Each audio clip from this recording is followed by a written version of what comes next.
Solidarity forever. Solidarity forever. We shall always fight for our rights. Build the youth. Build the nation. Build the youth. Build the nation. Build the youth. Build the nation. Thank you very much, and God bless us.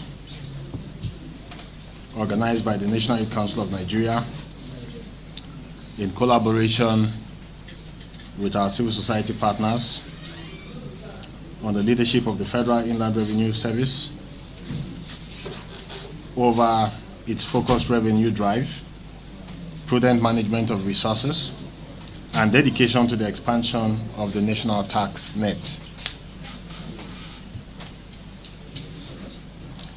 It has become expedient that the leadership of the National Youth Council of Nigeria use the platform of the media establishment to address important issues pertaining to the leadership of the Federal Inland Revenue Service, as well as the business of revenue generation and tax administration in the country generally. The public may wonder, along with the media, on why the NYCN borders itself with what is generally believed to be the spurious, concocted, and mischievous slanted story about the FIRS proposed expenditure for the year 2020-22, published by the Punch newspapers and circulated on some social media platforms. However, it will be a national disservice for a prestigious and serious-minded organization like the National Youth Council of Nigeria to ignore such a pertinent national issue. Indeed, NYCN cannot sit back and watch the National Tax Administration and the well-intentioned programs of the FIRS be dragged in the mud, especially if viewed against the backdrop of the fact that the agency mobilizes revenue for our commonwealth, thereby contributing in no small measure to our national economic development as well as the well-being of the ordinary Nigerians generally. We are very worried about the publication and the sinister intentions behind it.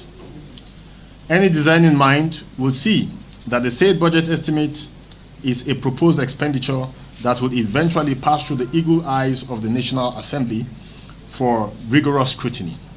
So we wonder why such a document should suddenly become a matter of public controversy. What is even more worrisome is the fact that no attempt was made by the newspaper to seek an explanation or clarification of the various expenditure subheadings contained in the said document.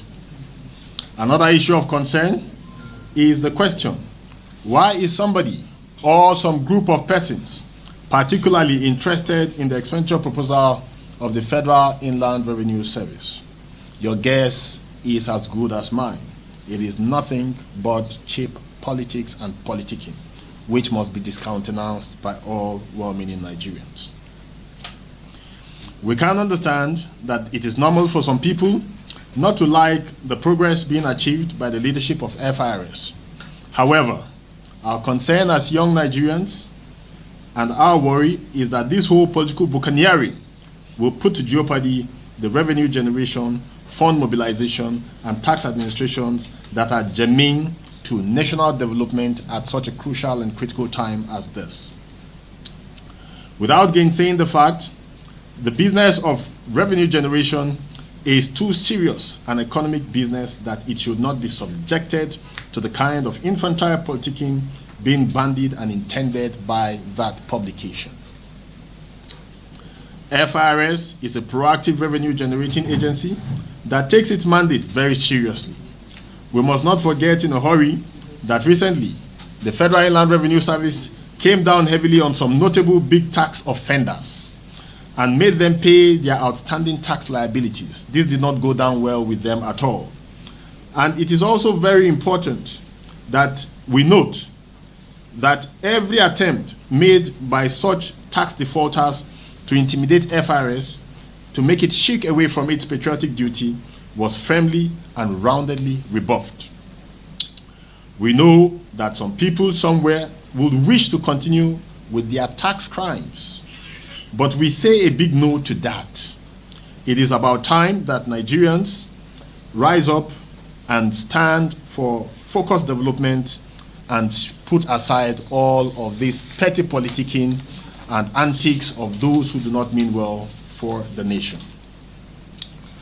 Gentlemen of the press, distinguished leaders here gathered, since the assumption of office of the chairman of the FIRS, Mr. Mohammed Nami, on 18 December 2019, he has initiated and implemented several strategic reforms aimed at making tax administration more efficient, particularly through expanding the national tax net using innovative tools so that more revenue could be generated without raising the percentage of tax paid by the ordinary citizens.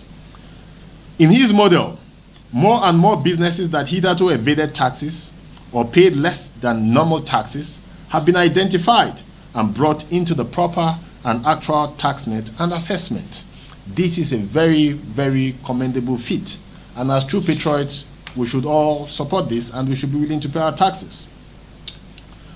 The determination of the NAMI-led FIRS to go after some big and hitherto untouchable tax offenders has continued to gain traction. For example, many businesses that either did not pay taxes or did not pay correct amounts have been made to pay as appropriate. The drive continues, as that is what is sustainable everywhere else in the world. It is a serious, patriotic business. Consequently, the National Youth Council of Nigeria, alongside our civil society advocacy partners as major stakeholders in national development, have thrown our full weight behind the Federal Inland Revenue Service. We salute them and support them fully. We call on all Nigerians and businesses to support effective tax administration in Nigeria. It is being provided by the FIRS under the dexterous leadership of Mohammed Nami. This charge should be the business of every patriot, because no one else will build our country for us. And we cannot build a country without a good tax administration system. As part of our continued show of support and solidarity to the management of the Federal Inland Revenue Service, the National Youth Council of Nigeria, in conjunction with our strategic civil society organization partners, will be carrying out several advocacy programs to educate and sensitize Nigerians, especially the youth, on their roles in improving revenue generation by supporting and deepening the expansion of the national tax net. These programs will include seminars, media engagements such as these, rallies, and public enlightenment campaigns. We urge all youth, and indeed all well-meaning citizens, to be alive to their patriotic responsibility of paying their taxes as and when due. The FIRS needs our continued support and progressive engagements. We must extend that to the revenue generating agency at all times. In conclusion, we urge the Federal Inland Revenue Service to remain focused and true to its progressive programs. Distractions notwithstanding, we shall succeed together. Thank you, and God bless us all.